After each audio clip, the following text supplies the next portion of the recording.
Holy shit. An upload from me? I know, it seems unlikely. And yet, here I am. Crazy. Now, instead of an update video, I fuck update videos. Instead of an update video, you're gonna get a content video with an update at the end. So if you want to know what's going on, you gotta watch till the end, baby boy, or baby girl, or baby. How was I supposed? That bit was stupid. You know, oh baby. I'm not gonna fully go into it. Anyways, I'm moving. I don't know if you could see box, but I'm moving, and that's crazy. Not anywhere far, but that is part of the reason shit's been crazy. But hey, that's for the later. That's for later. Shut up. Anyways, during moving, I found a box of my old schoolwork, and I was like, oh my goodness, are these stories of mine? No! I fucking stole these from a classmate or something. These are two full-ass stories that I fucking stole from some guy or gal or... So, I've only read about the first paragraph of each. And, boy howdy, was I not prepared for the difference in quality. Let me read you the very first paragraph of this one, and then the first paragraph of this one, and you tell me which you think is gonna be better. This one is called, actually, you know what? I don't know what this one's called. I'm gonna be real with you. It says Prologue, and it says Minnesota Territory, February 12th, 1851. Jacob Ackerman was running from an impossibility. What pursued him could not possibly exist. He knew that. He had been a good Christian since he could remember. Mama Stark had seen to that. Thus, Jacob knew that the thing out there in the woods was just so much superstitious nonsense, dreamed up by a people with the childish belief that animals and tree and even the land itself before God had some kind of soul. He knew all of these things. He knew the power of Christ was with him as surely as he wore that little gold crucifix beneath his shirt. And yet, Jacob still ran, because even though the thing in the woods couldn't possibly exist on God's green earth, if Jacob stopped running, it would kill him. And now for the first paragraph of The Office is Burning. Monday. It was calling to him. It was in there, and it was calling to him, in a gummy, chewy voice, the way something with a mouth full of caramel would talk. And why not? That's exactly what it was full of. Come on, Carlos, it said. Smack, smack. Come and get me, old bean. We'd have ever so much fun together.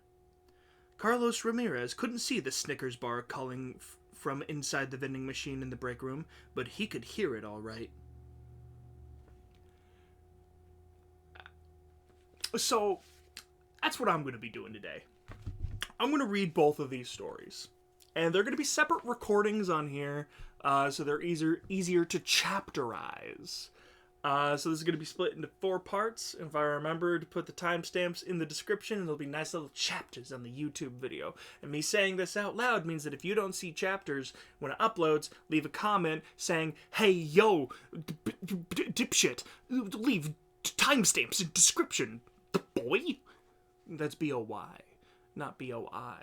Because B-O-Y is mean and B-O-I is cool and hip. And if I don't leave timestamps in the description, I ain't cool and hip. Otherwise, I would normally be cool and hip. Hence my Care Bear shirt.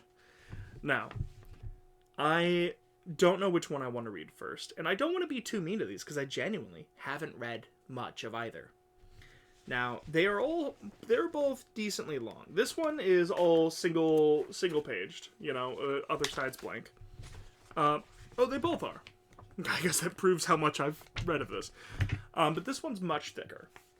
So this is gonna be an ordeal. This is gonna be a bit. It's gonna be a bit to go through.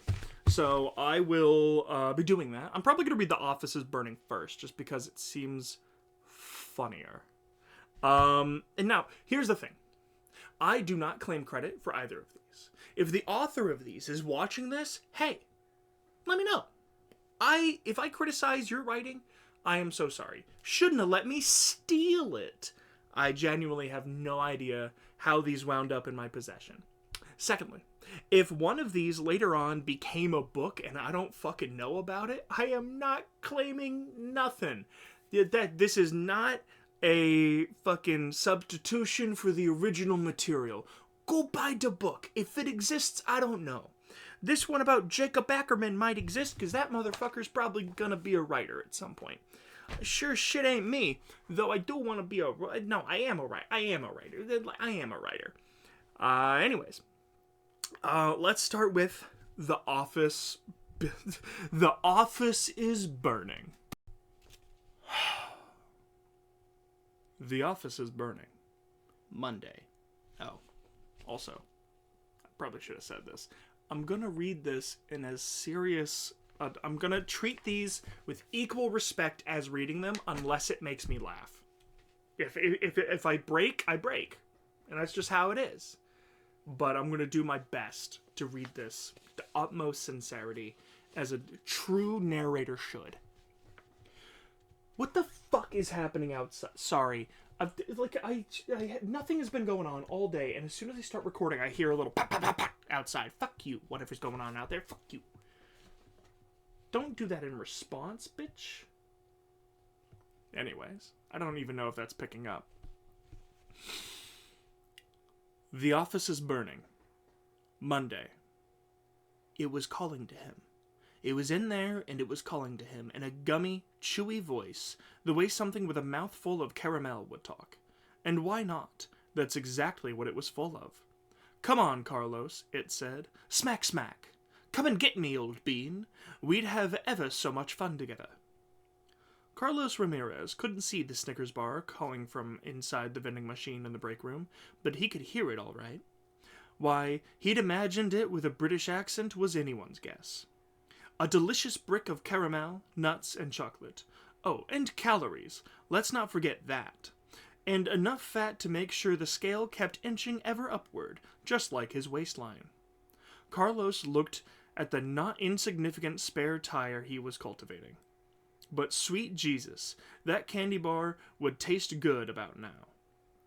Carlos swallowed his drool and took a swig of coffee that had gone cold.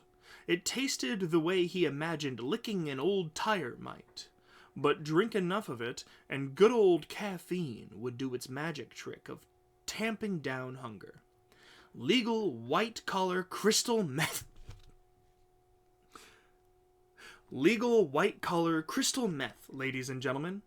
You think prohibition was bad? Try outlawing coffee.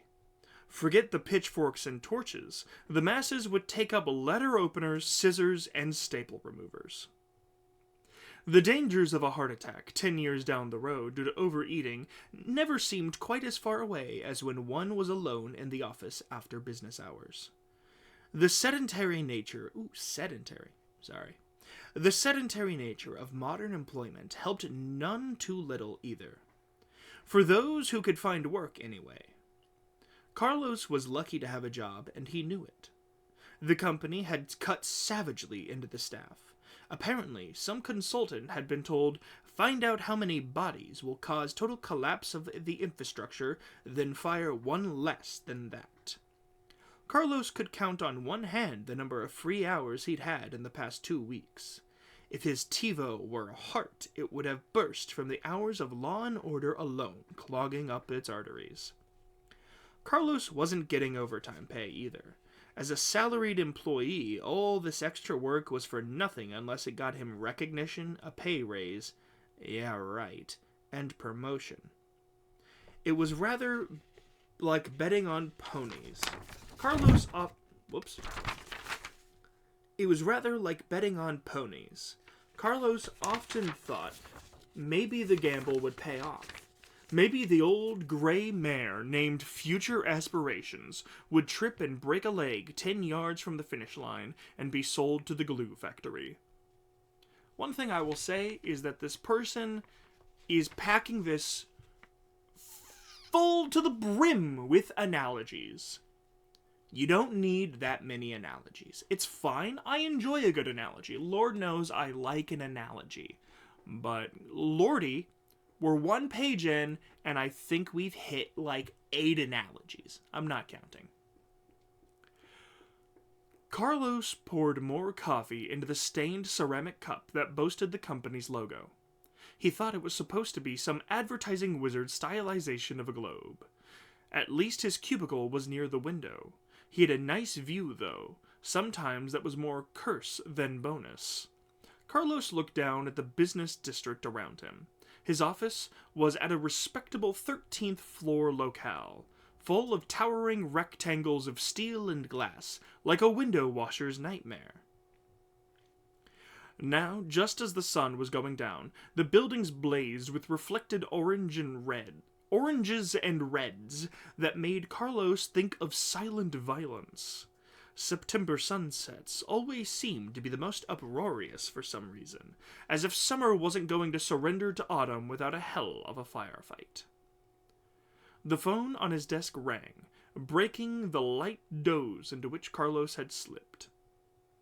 "Probably Publishers Clearinghouse," he said, staring at the receiver. "Calling to give me good news on one of those Paul Bunyan. Calling to give me the good news and one of those Paul Bunyan-sized checks. Our troubles are over, Gloria." Carlos picked up the phone and wasn't terribly surprised to find out that it was his wife. "The fridge is making strange noises, and I think it's going to go out," Gloria said before he could even say hello. Her voice held the tones of a woman who is managing to hold onto her sanity by scant inches. "All the food was spoiled, Carlos." "Glory," he said. "I'm sure it's nothing, but I'll check it when I get home. Remember your exercises. Don't worry, it will be all right." "I'm not going to open it again today, just in case. No, wait, I have to deal with this. I'll have to call you back," she said, and there was a click in his ear. "Love you too, baby doll," Carlos said, and replaced the headset. Poor Gloria. The girl was a bundle of nerves. She had popped Xanax like Pez, just to stay that calm. Gloria had been diagnosed with a whole library of anxiety-related conditions. They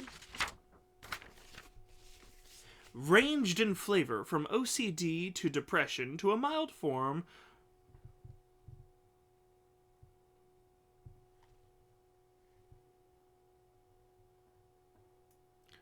trichotillomania. No idea if I got that right. That one was particularly insidious. When Gloria was really stressed, she pulled out her hair. Carlos wasn't sure if she ate it or not. For obvious reasons, she didn't like to talk about it. Carlos and Gloria had fallen into an unspoken dance, where, when the house was too quiet for too long, he would walk to the bathroom. She would pretend like she had been just cleaning the sink or the mirror or something. Certainly not compulsively pulling out her eyebrows or hair. It was like a bizarre thrust and parry with rules they never talked about but both understood totally. In addition to the Xanax she used for really nasty spikes, Gloria regularly took a spectrum of calmer downers, and the therapy she went to once a week with a psychologist named Blumberg helped. She was doing much better now. Carlos remembered a few years ago when there was a snafu with the insurance, and they'd had to go a month without the Lexapro. He actually shuddered at the memory. Around the 3rd week of that February from hell, Carlos had come home to find Gloria weeping uncontrollably underneath the covers of their bed. It took him 2 hours and 3 shots of vodka to get her to so much as vocalize enough to inform him that his particular bout of It took him 2 hours and 3 shots of vodka to get her to so much as vocalize enough to inform him that his... I did it again. It took him 2 hours and 3 shots of vodka to get her to so much as vocalize enough to inform him that this particular bout of crazy had been touched off by seeing a mouse in the garage. Mice were one of her triggers. He hated to be glib about her phobias, but Carlos always wanted to ask just how long she was going to hold a grudge for the Black Plague. "The worst of it," she said between sobs, is that I know I'm fucking crazy, Carlos, I know it.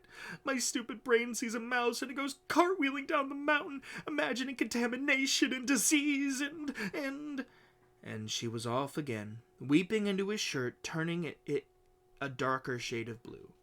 She was much better now, but it was like slow motion. It was like a slow motion roller coaster where, God damn it. She was much better now, but it was like a slow motion roller coaster, one where you couldn't see just when the track would take a sudden plummet. Right now, they were on a plateau, but Carlos could almost hear the clack, clack, clack as the car. I almost said as the Carlos. Right now, they were on a plateau, but Carlos could almost hear the clack, clack, clack as the car was pulled up the hill. There were warning signs, like the phone call he just received. If she managed to calm down and remember the steps Bloomberg had given her to rationalize the anxiety, Gloria would be right as rain by the time he rolled into the driveway. If not, well, he'd just have to help her as best as he could, wouldn't he? After all, wasn't that what love was all about? Carlos was the rock to which Gloria anchored. That was his job, and he was happy to do it. He liked being needed, and he needed her too, just in different ways. Carlos would be as lost without his wife as she without him. But all the extra hours he'd been putting in at work was eroding the rock. She always did worse when she was left alone for too long, too often. The Excel spreadsheet blazed out at... Let me get some water. Okay. Break had. The Excel spreadsheet blazed out at him from his computer screen, and Carlos would tackle its silent mockery in a moment. He really would. But first, maybe the binoculars.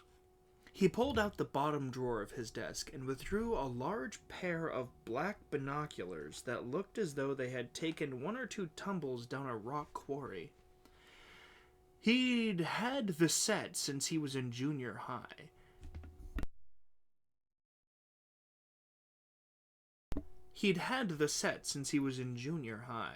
When he went through a brief flirtation with birdwatching. That hobby had gone the way of the dodo sometime around his first sexual experience, but Carlos found the old, powerful model came in handy whenever the monotony of overtime became too much to bear. Carlos wasn't a peeping Tom, but he was a bit of a voyeur. Ever since he was a kid, watching people had been a favorite pastime. Unlike his schoolmates, Carlos used to love going to the mall with his mother for the sheer fact that there were a few... Unlike his schoolmates, Carlos used to love going to the mall with his mother for the... I'm going to fucking kill myself. Unlike his schoolmates, Carlos used to love going to the mall with his mother for the sheer fact that there were few places that offered better opportunity to watch the parade of society. But the binoculars were better. He could see them, but they couldn't see him. Like a fly on the wall, Carlos thought. It wasn't precisely a sexual thrill he felt, but it was a cousin to it. There was a definite tingling in his balls whenever he could see and not be seen.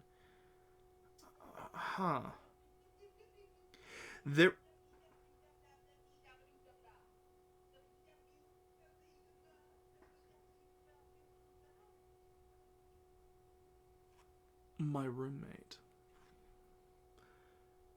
There was only one time he saw anything remotely sexual in the other buildings littering the landscape.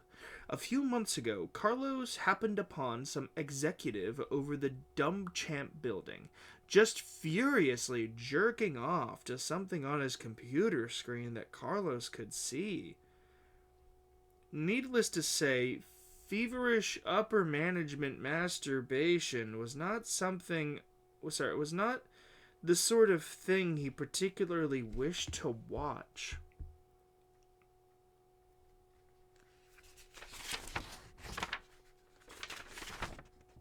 This is a really fucking long chapter 1.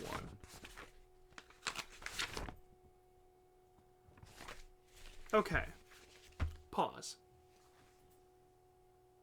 There's no fucking way this was from high school. There's just no way. It says fuck, first off, but I skimmed past that, you know, some people are edgy. But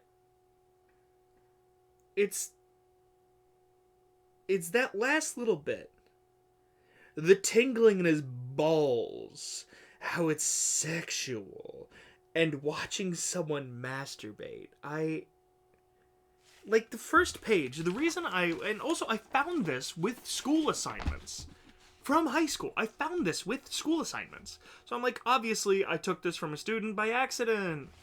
And the first page, but only the first page, has like, I don't know if you can see, you can kind of see it, those little marks there. That's like pen marking, like grammar issues. You know, instead of say that, say those, and don't put a comma here, and say well here. You know, there's like errors and stuff that were marked. So I was like, okay, clearly I got this from school because it was being graded. And they just simply stopped. But there's no way that this was given to a teacher. I refuse to believe it. Which makes the fact that I possess this much more confusing. How the fuck did this get into my possession? Furthermore, this is not as bad as I thought it would be. That first paragraph was not very good. I'm gonna be real with you, it wasn't that good. But the rest of this isn't that bad. You know, a lot of use of analogy, but that's not bad. You know, honestly, this could just take like a once-over with an editor and you're fucking fine. You know, this genuinely not that bad. I actually kind of dig it. It's not as good as the other one. This one gripped me right out of the gate with its fucking grippers. But this isn't bad. It's a little mundane, but I believe that's the point right now. You know, it's starting in the mundane, it's starting in the boring, and then it's probably going to get crazier later. The Office is burning, after all. But, again, why do I have this? How did this wind up in a folder of my school assignments? What? And if I may be so bold, the fuck? Okay. Change of plans. First off, this is a long-ass first chapter. So, here's what I'm going to do. I'm going to read an equivalent amount of each. I'm going to read the first chapter of this, and then the prologue, and probably the first chapter of this one, depending on how long the prologue is. If the prologue is as long as the chapter, I'm going to read the prologue of this. And then, if there was interest, in the comments below, I will read more. But it feels weird now, because this is just an actual story someone wrote that I don't believe was written for school. If it was written for school, I could poke fun, no problem. We all have cranked out some bullshit for class. But I am growing increasingly doubtful that this was written for school. Alright. Tingling in the balls, masturbating upper management, feverish upper management masturbation. All that jazz. Let's resume.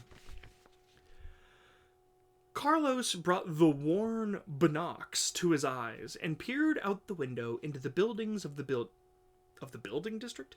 Into the buildings of the business district, poking out of the sunset-washed streets like steel cacti. The Weiler building across the street jumped into huge focus, so close that Carlos could see even the pigeon shit that adorned the ledges, dotting the structure like Mother Nature's paintball game. At this time of day, there was apt to be nothing much going on over there. The worker bees would have flown home to their hives, and it would be time for the nocturnal animals to come out, emptying trash cans, vacuuming office carpets, watering plants. Just nighttime maintenance crews, putting the world back in order for the drones.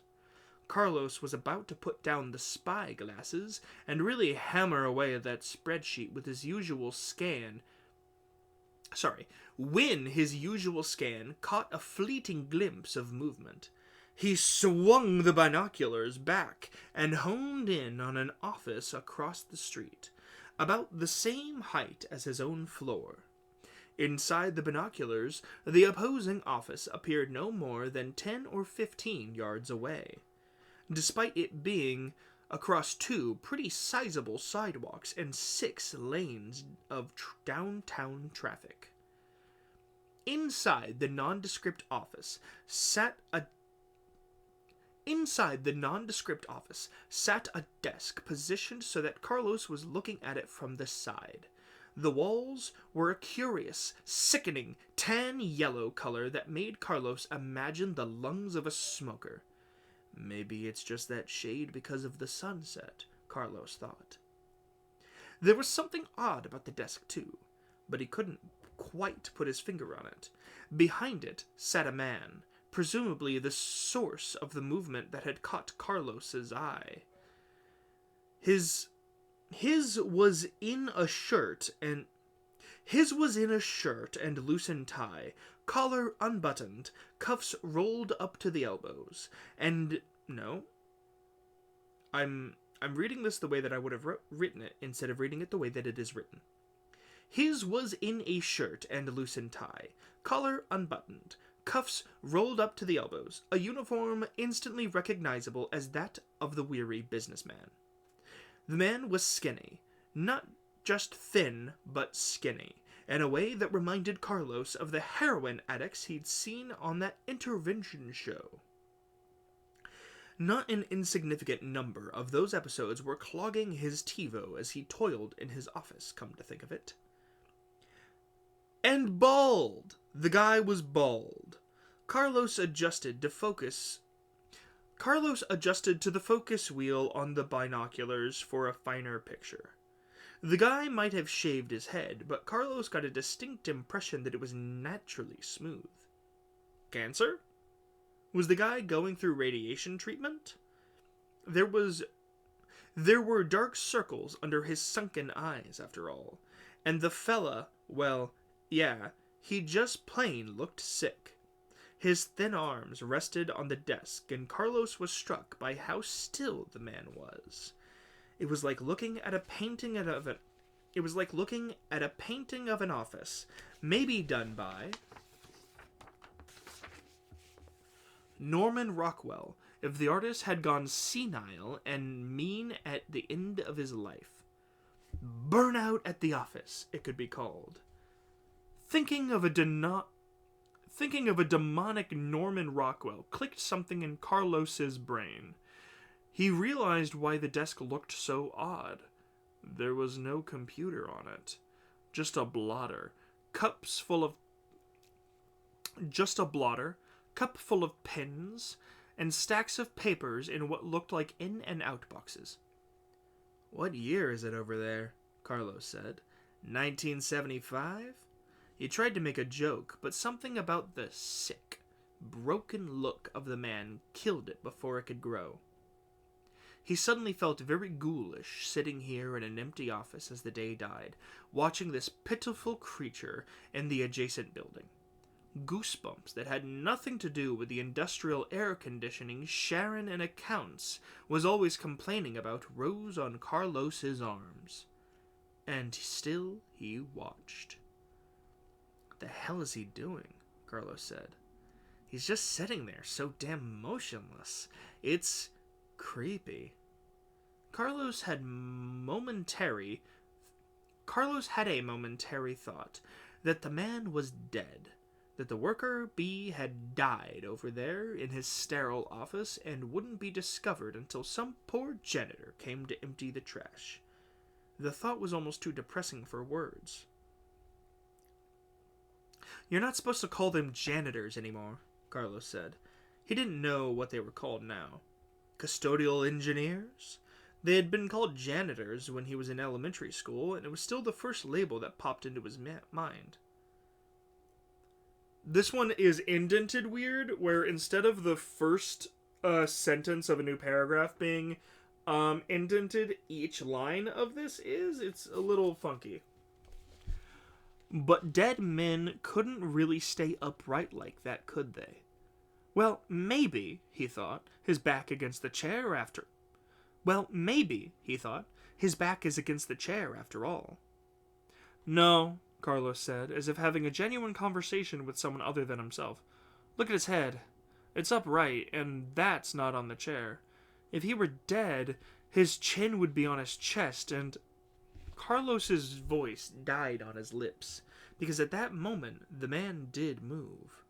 The man's head snapped backwards as if he'd been shot in the forehead, then jerked to the side, and his whole body twitched, arms coming up off the desk like he was being electrocuted.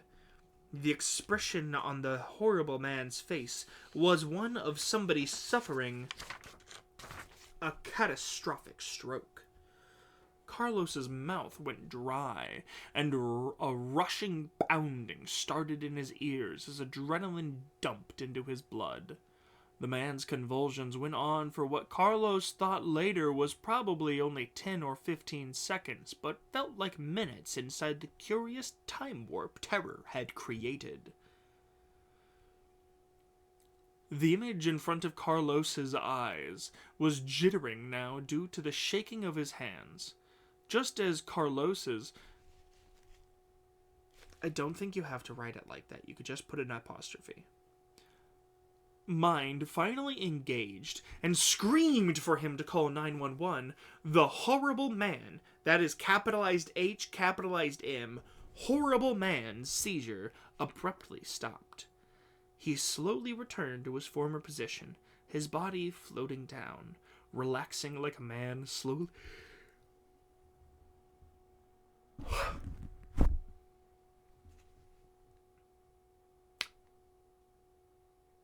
relaxing like a man slowly sinking to the bottom of a swimming pool. One of Carlos's hands came off the binoculars and wiped his mouth, rasping across his 5 o'clock shadow. The sound was very loud in the quiet of the deserted office. At that moment, Carlos felt as if he had that weirdo across the street. At that moment, Carlos felt as if he and that weirdo across the street were the only two people left on the planet. It was then that the phone on his desk rang and Carlos screamed, dropping the binoculars onto the desk with a heavy thunk. Wires of tension unwound from all over his body, like snapped rubber bands as he picked up the phone. "Hello?" he said, amazed at how normal his voice sounded. "Hey, it's me," Gloria said. "I just wanted to call and say I'm sorry for the crazy call earlier. I was having a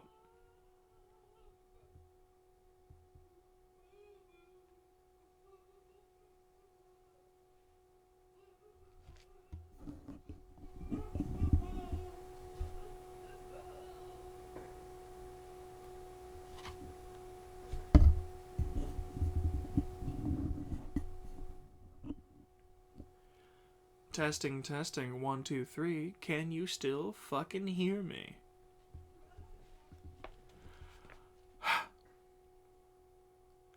"Hey, it's me," Gloria said. "I just wanted to call and say that I was sorry for the crazy call earlier. I was having a moment, but I'm better now." Crazy Calls was her name for the anxiety-ridden monologue she sometimes heaved upon him when her speed dial was faster than her ability. Ability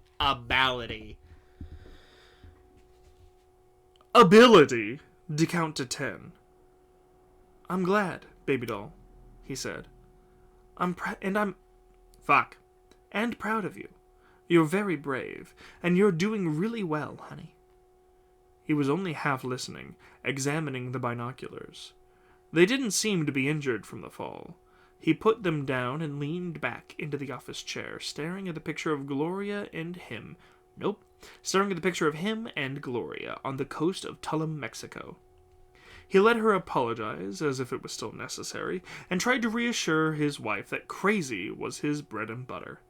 Sure, Gloria's issues could be irritating, and of course there were times that Carlos was less than perfect.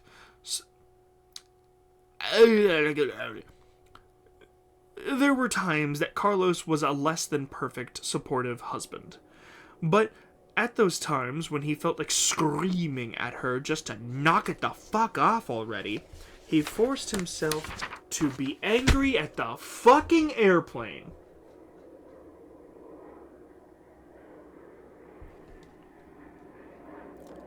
Nothing. All day. Nothing all day. Nothing happens all day long. All day long I sit here and I do nothing, and I sit here and I relax, and it's cool and chill and quiet, and as soon as I want to record, there's from above, and I'm gonna fucking lose my mind. Ah. Fuck it. Twirling the stash. It barely picks up, but whatever. You don't need to hear the burp.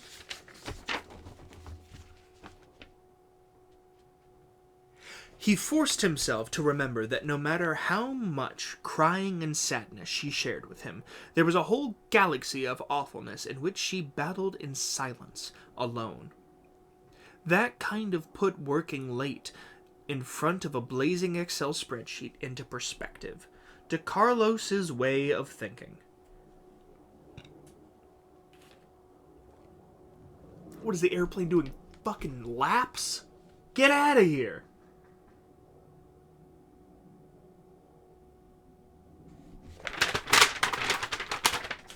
Fuck off!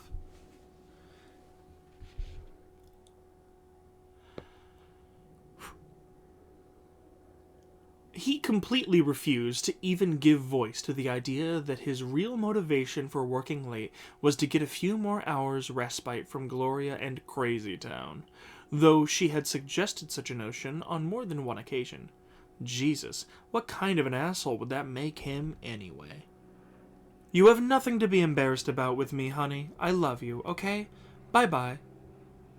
He didn't want to, but Carlos got off the phone. He didn't want to, but after Carlos got off the phone, he found the binoculars coming up to his eyes, almost of their own free will. His balls tingled and crawled as he tried to find the window which held the horror show. But the angle of the light was wrong now, and the windows across the street only blazed back in an orange reflection of the surroundings, like the world's largest mirror in hell.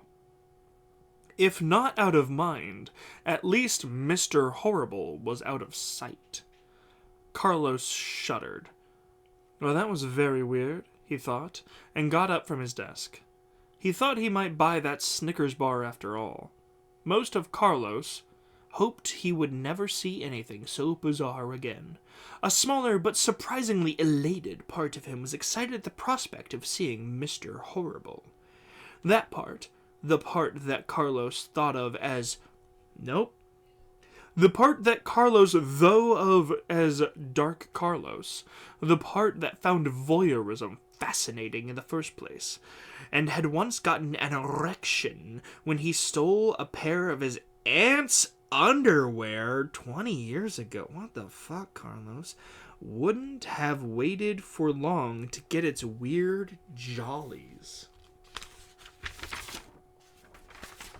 Okay, well, that was Monday. Carlos is a little freak. Carlos is a little fucking freak. I was mostly okay with Carlos until the boner with his aunt's undies. That's a little fucking weird, Carlos. Buddy boy, that's a little fucking weird. That's your aunt, man. That's your dad or mom's sister, man. That's fucking whack. Is this annotated? Is not annotated. Does this have like an author at the back, so I can at least know? Nothing. Ain't nothing. The last line of the story is the word traffic. Anyways, That was the first chapter of The Office is Burning. Not the comedy gold I had expected from the first paragraph. A little note for the author: don't open a story with something like that if that's not the vibe of the whole story. A Snickers bar talking to the main character in a British accent is very funny and whimsical, and I fuck with it. But that is not the vibe of the story, man. That's your vibe. Another fucking airplane. I'm gonna lose my mind. Brrr, fuck you. I'm not editing any of this out. The only thing I'm going to edit out is that long silence I took for my little break. And that's it. All my little fuck-ups, you're getting. Now, fun fact. The reason I fuck up when I'm reading is because the way that I read so fluidly is I kind of like auto-complete the next lines. Is like I see the W and I figure what the word's going to be, and then I up. But I fuck up sometimes. If it's like an A, I will sometimes think it's going to be an and, because that's where my brain thinks that the story should put an and. If it's TH, sometimes I only see the H and I think his instead of this. You know, it's not the smoothest form of reading if you haven't read it before. You know, clearly there are some issues, but what the fuck ever? What are you, a cop? Get off my ass about it, man. Fuck off already. Alright, that was The Office is Burning. Now for Prologue, Minnesota Territory, February 12th, 1851. I don't think that's the name of this story, but that's what we're going with. And it looks like the prologue is about as long as it's about as long. So we're gonna read the prologue. All right, and I will see you on the next chapter in like 2 seconds. It's the next chapter now. Fun fact: the note at the top it's printed. It's a part of the paper. It's not done with pen. Says maybe scatter this throughout the book instead of as this overly long prologue. I didn't notice that at first. That's hilarious. Prologue, Minnesota Territory, February 12th, 1851. Jacob Eckerman was running from an impossibility. What pursued him could not possibly exist. He knew that. He had been a good Christian since he could remember. Mama Stark had seen to that. Thus, Jacob knew that the thing out there in the woods was just so much superstitious nonsense, dreamed up by a people with the childish belief that animals and tree, even the land itself, before God, had some kind of soul. He knew all of these things, and he knew that the power of Christ was with him as surely as he wore the little gold crucifix beneath his shirt. And yet, Jacob still ran, because even though the thing in the woods couldn't possibly exist on God's green earth, if Jacob stopped running, it would kill him.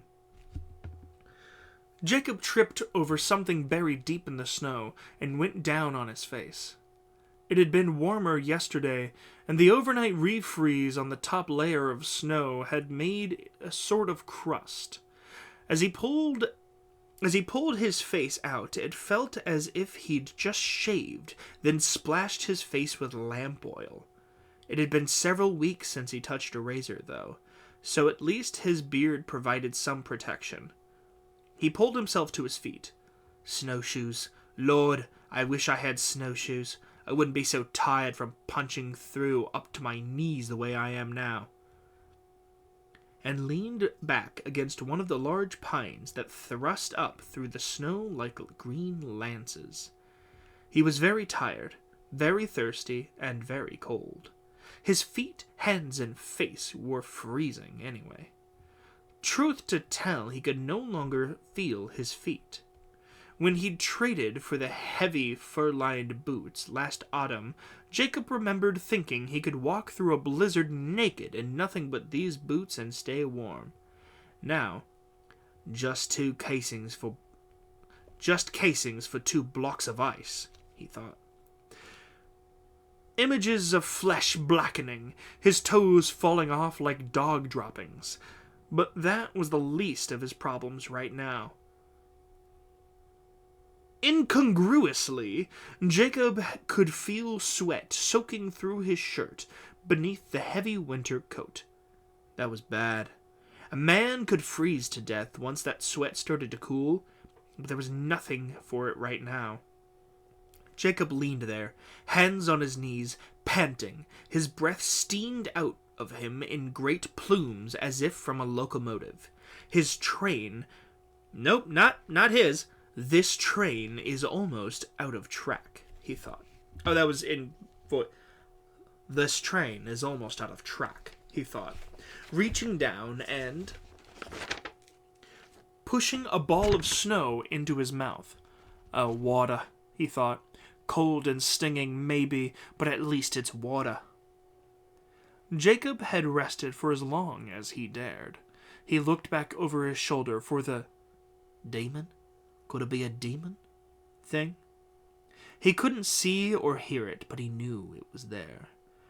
What was the use in running, anyway? Couldn't it just follow his tracks, chase him at its leisure? Hopelessness threatened to consume Jacob Ackerman's heart. It was a feeling that was all too familiar, and Jacob was honestly surprised he even bothered trying to live at all, given what he'd endured. What was there to live for? Hopelessness had built a quite large nest inside him this winter, and Jacob wondered how much more it would take to just do him in. It seemed like even a spoonful would be too much. But apparently, man's indomitable spirit of survival endured, because here he was, hopeless or not, setting off again, trying to escape, trying to live, trying to not lose my fucking mind at the 3rd goddamn airplane. A 3rd airplane has hit the video, and I'm losing my fucking mind.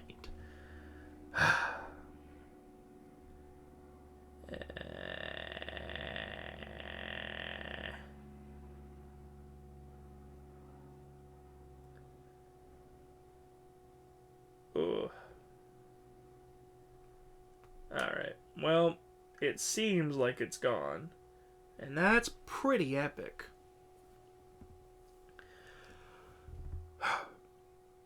Last winter hadn't been as bad as this one, demons aside.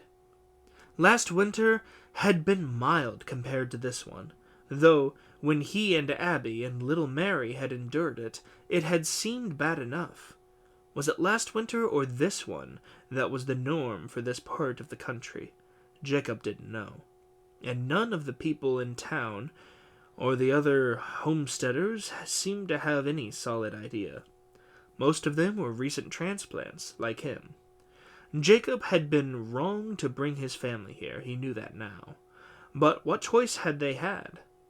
Now, with the power of hindsight in his hands, any choice seemed favorable over the one he made to leave the East and try their luck in the great American wilderness.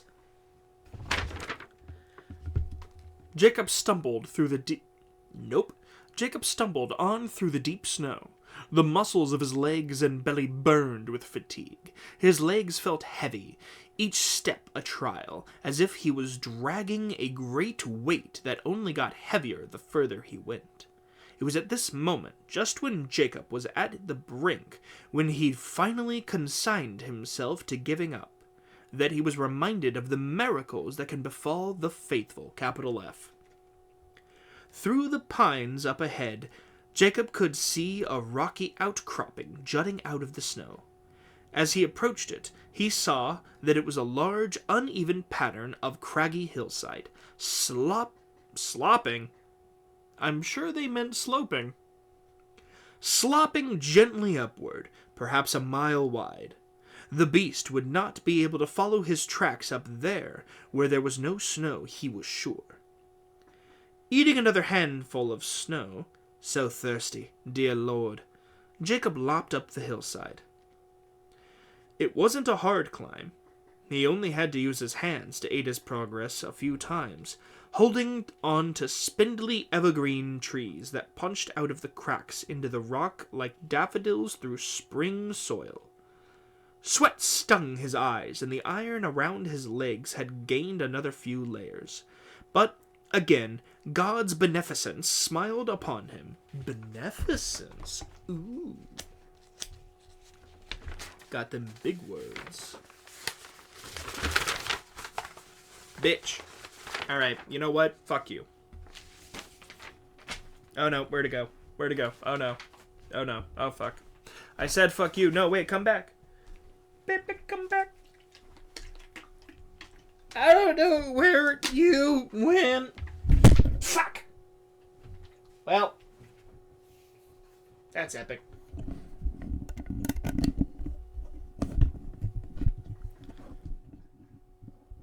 Alright. Testing, testing. 457. I would like to count to 11. Alright, I genuinely have no fucking idea where that fucking clip went. Oh my god. There it is. Okay, I found it. Okay. Okay, I got it. I got it. I got it.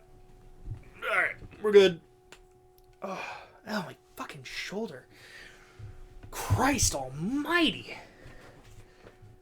I'm so sorry, Jacob Ackerman. I took the Lord's name in vain, and I know that you, as a Christian man, would hate that. Alright.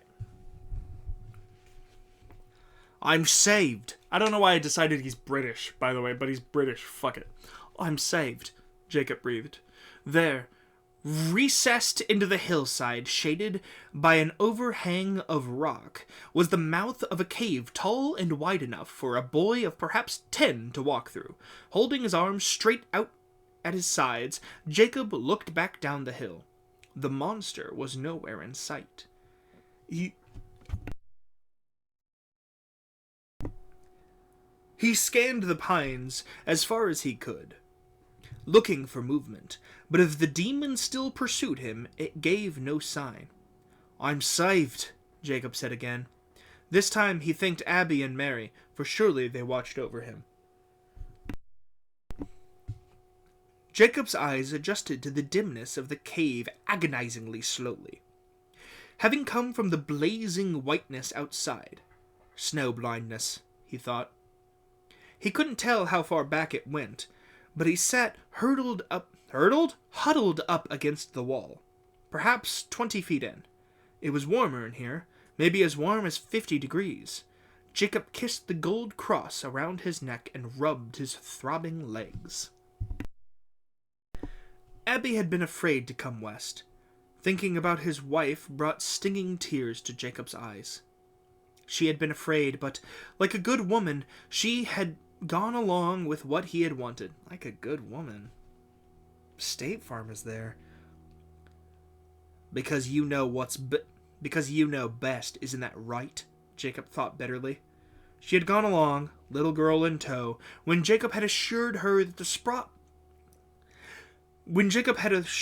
that their prospects in New York were few and far between, that the best they could hope for was a tiny apartment in a German slum part of town. What kind of life would that be for Mary? Back there, the best they could hope for was that she would grow up and marry somebody who, if it hadn't been for a pretty daughter, would never have given her parents the time of day. There were a lot of people just like them in the Northwest, he had assured her. Land, he said to the cave. It was a chance to own land. And in America, a man should own his own land. I should know. I'm from England, apparently. His grandfather had told Jacob's father that when the family had left Germany, for America. I'm not changing my accent. Father never got his land, Jacob thought, remembering that the old man had finally accepted he would never get his family out of New York City before he died. The knowledge had crushed his spirit. You could see it in the way he would sometimes stare at nothing in the middle space for over the dinner table. But that's what America was for, wasn't it? Upward mobility. The next generation does better than its parents. If it hadn't been for the money his mother and father were able to put away for him, Jacob never could have made the move. And, as sad as it was to say, if his older brother hadn't died when he was a baby, and if giving birth to Jacob hadn't ruined his mother's insides so no other children were possible, there wouldn't have been enough to go around. As it was, Jacob had enough to attach himself to his family. Nope. Had enough to attach himself and his family to a group headed for the Minnesota Territory, and just barely enough left over to buy 25 acres. Granted, the small farm was a 2 days' ride from the settlement at Fort Snelling, but one gets what one pays for. Jacob was sure that this hard move out of the Minnesota Territory would pay dividends for Mary down the line, just as a father's hard work had made it a little easier for his son. Okay. It's phrased a little weird, but I get it. I get what you're going for. The first year had been hard. Nope. The first year had been bad and hard. An old man Jacob met in town the following spring claimed he hadn't seen so much snow in 30 years. Rough as the area was now, Jacob shuddered at the image of what inhospitable wilderness Minnesota had been in 1820.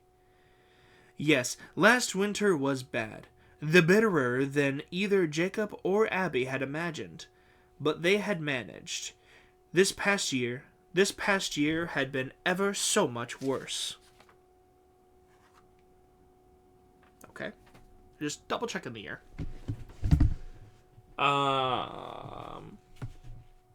The first year had been much about setting the farm to rights.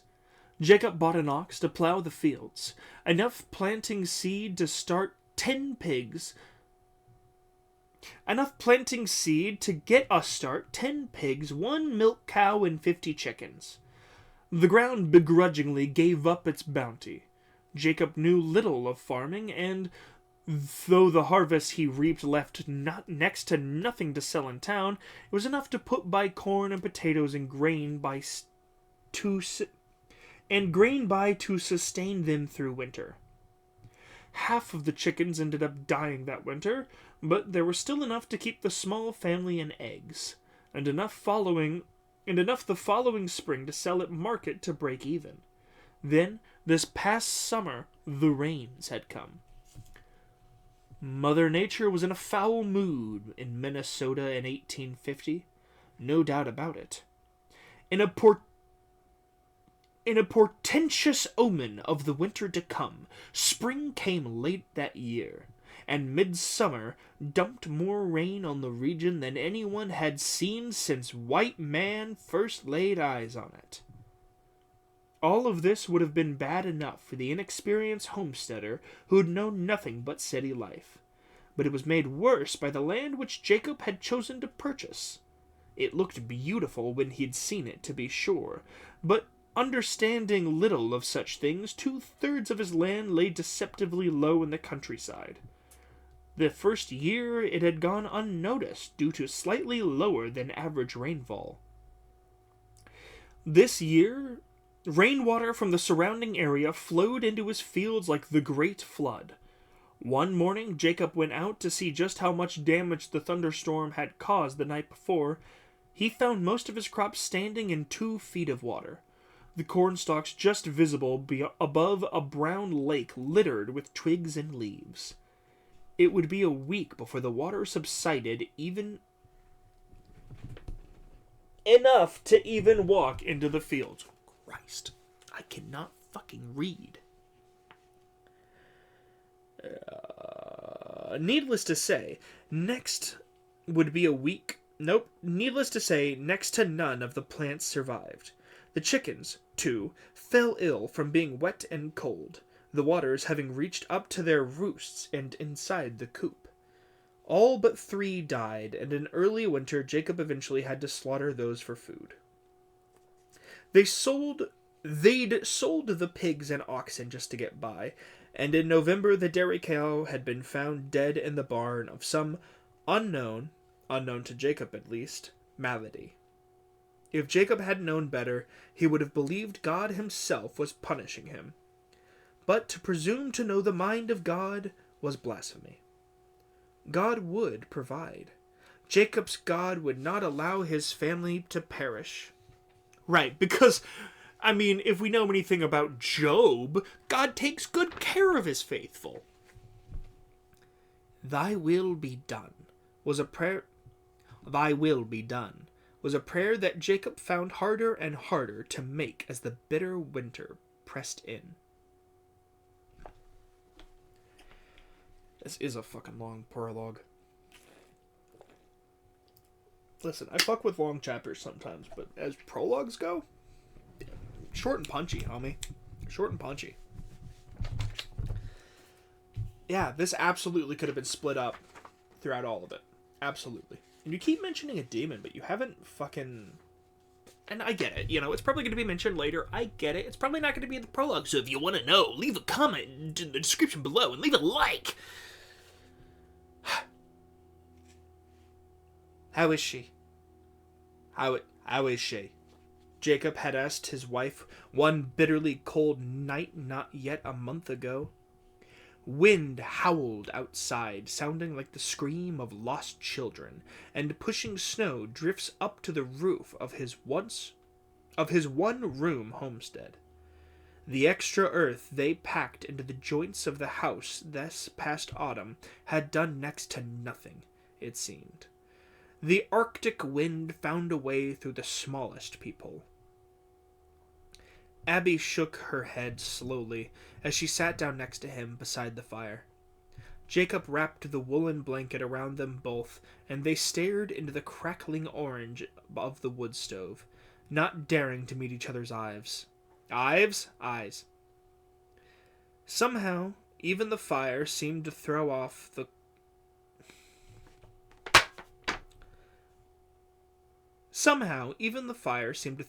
cold light. Jacob stole a glance at his wife's profile.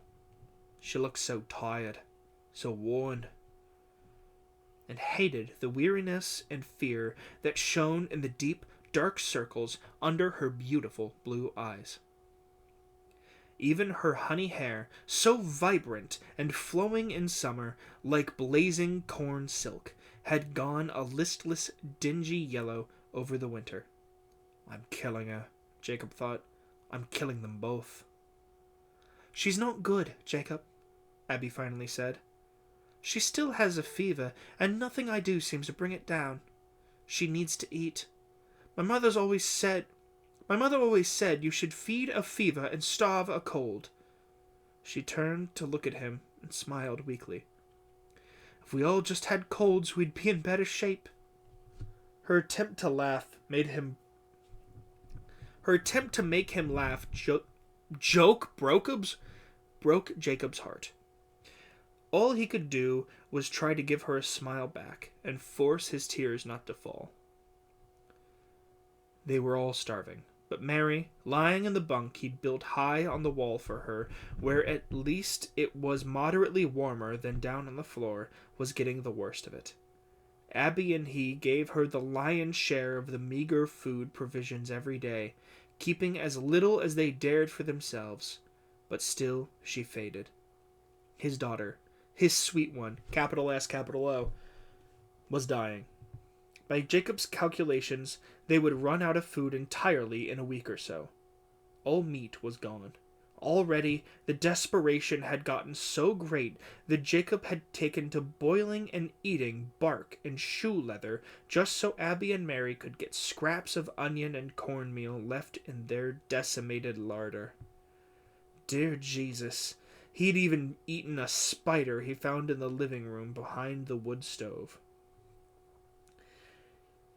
He hoped to God Abby hadn't seen that. God bless the woman. She never complained, never cursed him for the fool he now knew himself to be. And just like a moment ago, Abby was constantly trying to cheer Jacob up, to lift his spirits even as he watched hers dwindle along with her weight. She was a saint, and when they got through this, if he would spend the rest of his life trying to make himself worthy of her. I'm killing them, he thought again, thought constantly. I brought them here, and I've killed us all. The day finally came when another fucking airplane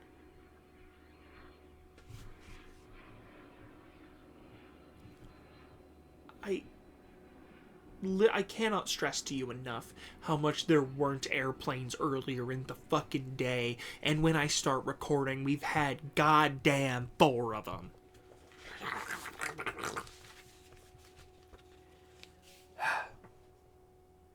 The day finally came. Nope. The day had finally come, naturally, inevitably, as foreseeable as doomsday, when they simply had no food left. There was still water, since they still had wood to burn and enough snow outside for 1,000 lifetimes. But Mary was failing. On the 3rd day without any food, Jacob finally made up his mind. He would have to walk the 20 or so miles to town and beg, borrow, or steal to keep his family alive. And what were we supposed to do when you die out here in the snow, Jacob Peter Ackerman? Fuck, that's Abby. And what are we supposed to do when you die out there in the snow, Jacob Peter Ackerman? Had been Abby's reply when he voiced his decision. Jacob had to smile. His wife was not by nature a stern woman, and seeing her standing there in front of the stove, hand on hips like some kind of school headmaster, not to mention the fact that she used all of your names. No, not to mention the fact that she used all of your names. It was difficult for him. God, they really just go in and out of his fucking inner narration and the normal just fucking pick a lane. It was difficult for him to not smile. Of course, Abby's all-seeing eyes picked up on it. And don't you laugh at me, husband. I've never been further from joking in my life. Seeing the tears that stung her eyes, though she would not let them fall for the life of her, Jacob's amusement evaporated like the pot of water perpetually on the stove. He folded into her arms and held her, swaying slightly, the way one might comfort a child. Abby buried her face into his chest, though she did not weep. She's still being tough, just for you, you fool, Jacob thought. Tears came to his own eyes as he realized just how frail her once strong frame had become. His beautiful wife, once so full of life it had seemed she would burst at the seams, was little more than skin stretched over sharp angles now.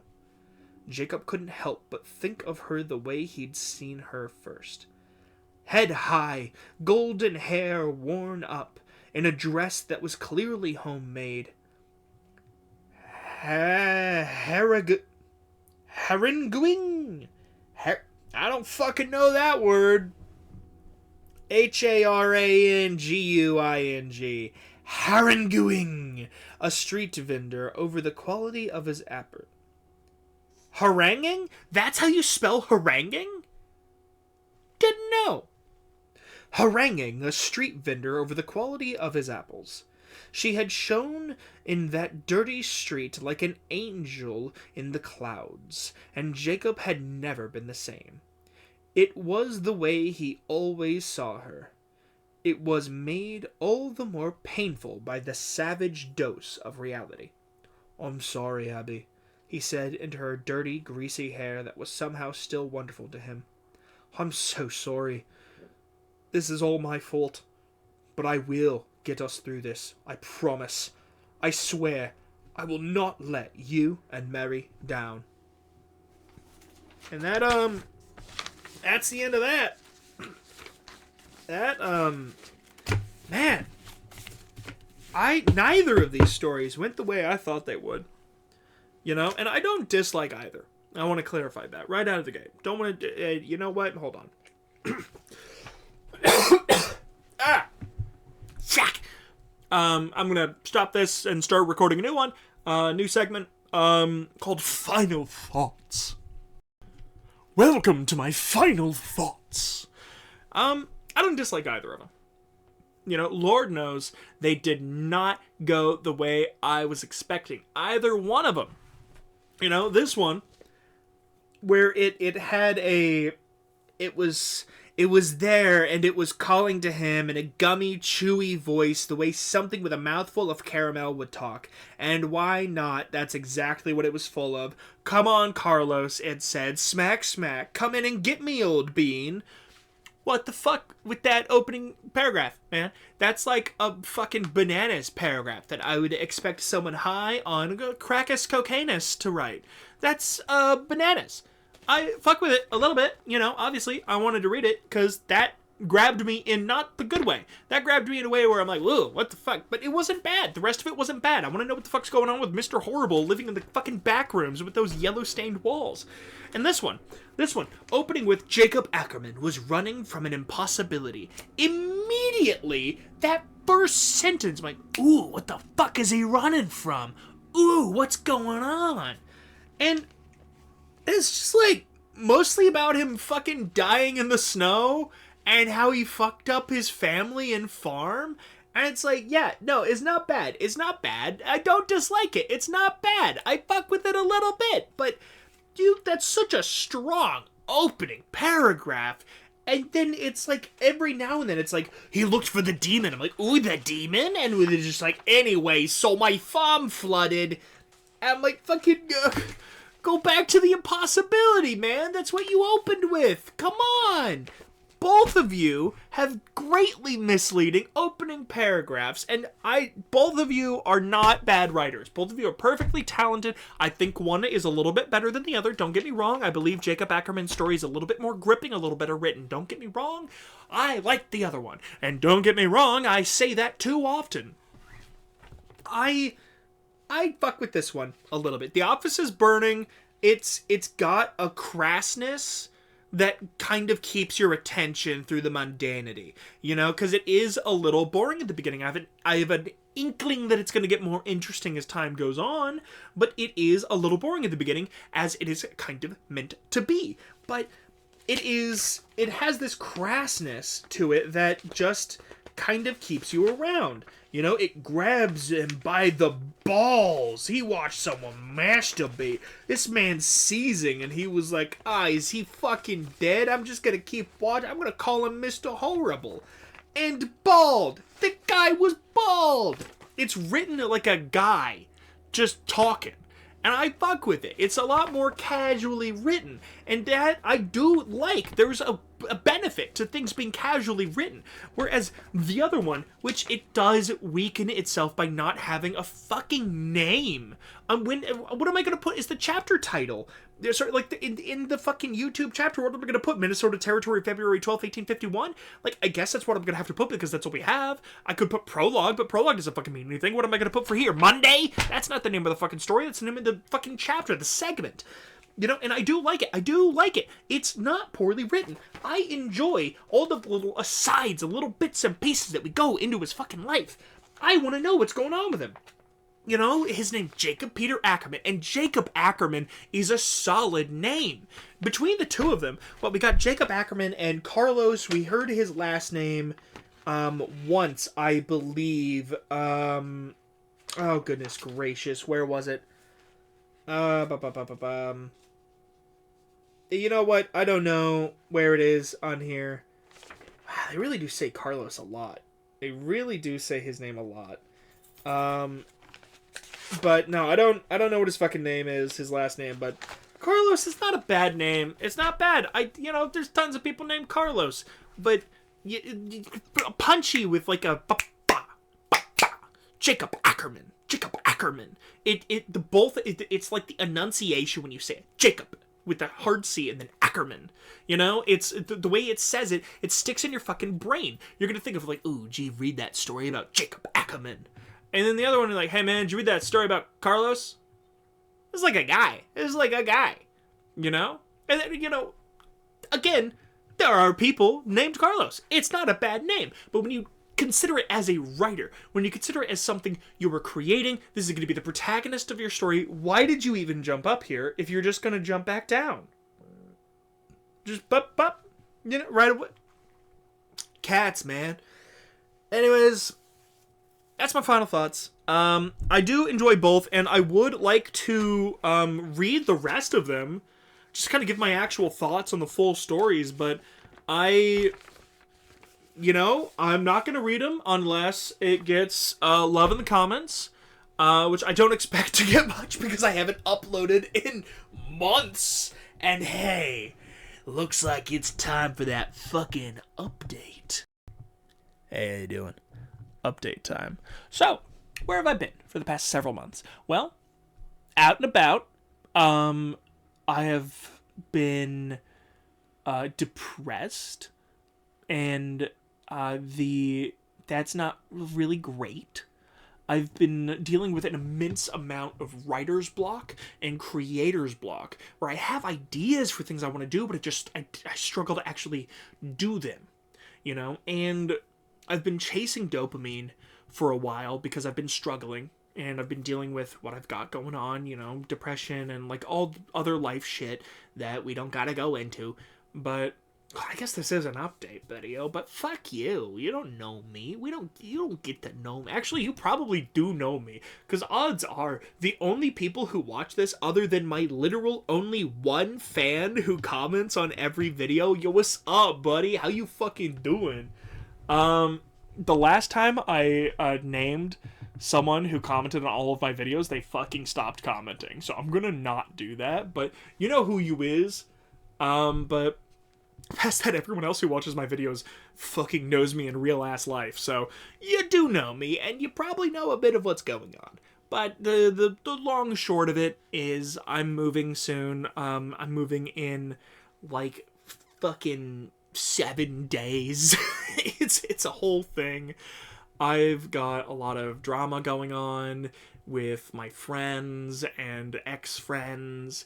I had like a kind of almost girlfriend for a little bit, and yeah, there we go, angling for the camera. I had like kind of an almost girlfriend for a little bit, but that wasn't super great, and it was a whole fucking thing, and I didn't feel sad when it ended because it didn't feel great when it was happening. You know, when it was over, I'm just like, oh, cool, well, that's fucking done with. And that's not how most people feel after a breakup, you know? Like, my last breakup fucking devastated me for a long time. This breakup, I was like, wow, that was weird. This is a bad time. And I'll probably never tell that story because it's not, like, interesting or anything like that. It's just kind of like a fucking weird time, you know? I have helped people get through a lot of shit recently, so I've been busy just like helping buddies of mine and friends of mine, and even people I don't even fucking know that well, just kind of helping them go through their shit. I'm the therapist friend, you know? Rekindling old friendships and all that jazz. I'm a DM for several games. I've been recording several sessions of a D&D game that I'm doing called Snow Days, and I have uploaded none of them because, I fucked up recording several of the episodes. So, basically none of the combat survived any of, like, the first fucking, I think, 8 fucking, 5th airplane. 8 fucking episodes, so that was a bummer. But I fucked up in different ways because my hotkey for recording is the minus button, so whenever I was doing math and calculations, I kept fucking stopping the recording and starting it up again. And then for another one, I was just fucking, like, the session started with combat and my microphone was fucking muted for the entire thing, and I didn't notice until afterwards when I was like, are we still recording? And I'm like, well, we are, but I was fucking muted. So I'm gonna have to record, like, summaries of the combat that I'm gonna just staple in there, and that's gonna be fucking epic. But other than that, it's been a lot of nonsense. Just a lot of miscellaneous nonsense going on. And part of it that I've been struggling with is with my writer's block. My computer is where I do all my things, right? And this is where I record videos, and it's where I write what videos are going to be. I've got a bunch of things that I want to make. I've got sketches. I want to do sketches. Did you guys know I want to do sketches? Here, hold on. One of those sketches. I've got one. I just want to read you the names of YouTube videos I've got working on. I've got a job interview comedy sketch. This one, I don't know. I have a half written sketch idea that I have no idea where this was going. And I don't know. I'm just gonna read this to you. It's called Sketch Idea. What's up? I'm Jacob Corncob, and today we are selling piss. But the secret is, they think it's lemonade. Haha, let's see who falls for it first. Guy walks up. Guy, yo! And that's all I fucking wrote. I don't know when I wrote that. But it's very funny. And there is a few others that I'm slowly working on, which is Death and Denial, Why It's Important to Talk About Death. You Don't Actually Want to Live Forever. I have another sketch idea called The Crimes That For Real Happened, in parentheses, definitely. Videos in the Making 2023, which is just I want to... Oh, hey, I already did one of those. Nice. I gotta do D&D Talk Part 3, which I haven't done in 2 fucking years. Where I talk about Rowan, because that's a fucking great story that I want to share with you guys. But yeah, I've got things that I want to work on, but on my computer is also where my buddies are on Discord. And I'll go on my computer, and as soon as I start doing something, I'll get a message, or I'll see that they're in a phone call, and I'll jump into that, and I'll just get fucking distracted. And I've got ADD, and hello? You don't get to run away this time. I'm going to pet you. Nope, and you're going to scratch me. That's fine. It was a really aggressive pet. That's totally fair. I'm so sorry. Anyways, it's, I've got ADD, and it's just a dopamine. I literally had to close Discord before I recorded this, because I knew for a fact that if I had it open and someone messaged it, I'd get fucking distracted, and I'd do that instead. But yeah, that's about everything. I've got a ton of stuff that I'm working on. I've got a story that I'm writing that I want to turn into a short film at some point. I have new friends in different markets and different things that want to help me make different stories into realities. I've got a short film called Soundtrack that I'm slowly scripting. I've got things I want to make. I'm doing things. I'm gonna fucking do things. I swear to God. My goal is for 2025, I want to upload at least one video a month. And be it a short, silly thing, sure. I almost did that this month. For the first 4 months, I was solid. I was rocking it. And I just kind of fucking vanished. And I, sometimes the upload for a month would just be a short of me, complaining about the snow in March. Or a video of me doing karaoke. And that's not content. I mean, I guess it's technically content, but that's not what you guys are fucking here for. What are you here for? What's up with you? What are you doing here? But hey, like and subscribe. If you like this video, share it with a friend. I'm gonna start saying YouTuber things now. I'm so sorry. Oh, that's right. I have one video I want to... Whoops. I just saw my belly. I have one video I really want to do where I try out everything I've ever seen a sponsor for.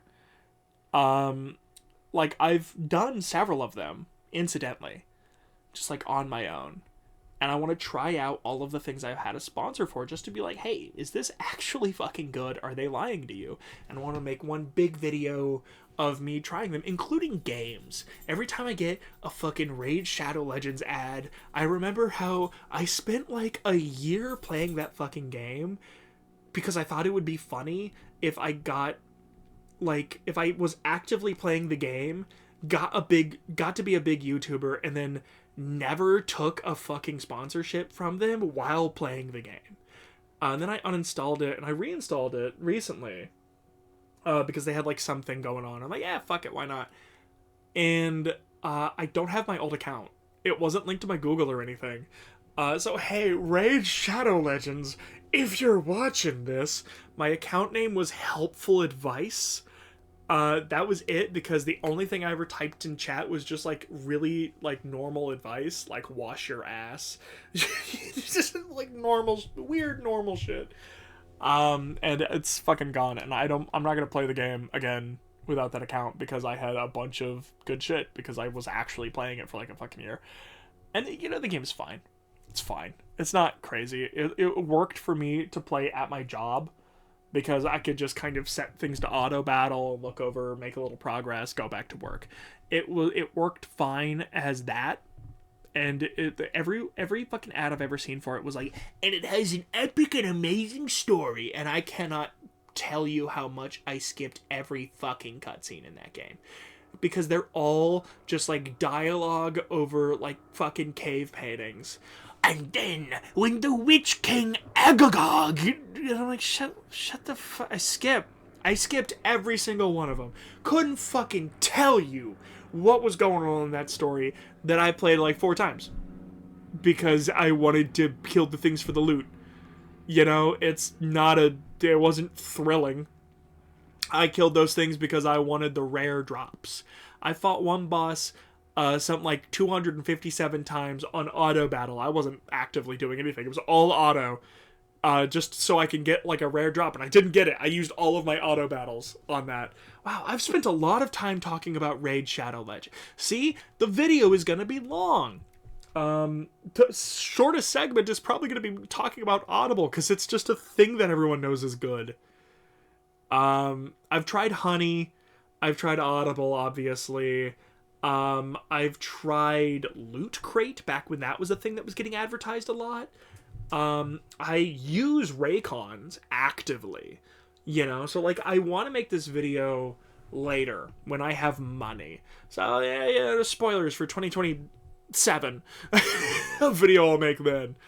Anyways, that's about it. I'm planning on uploading more regularly. Hey, what's up? I'm back. Hey, what's going on, guys? YouTuber guy. Don't call me that. It's funny because whenever I comment somewhere, like, no one recognizes me, obviously, you know, but I'll comment somewhere, and whenever someone responds, because my channel name is whatever I feel like, you know, because I'm gonna upload whatever I feel like, and whenever someone responds to a comment of mine, they'll be like, hey, listen here, whatever. It's just really funny. I kind of want to change my name on YouTube to something else, but I don't know. If I do, it's just going to be like Mimic.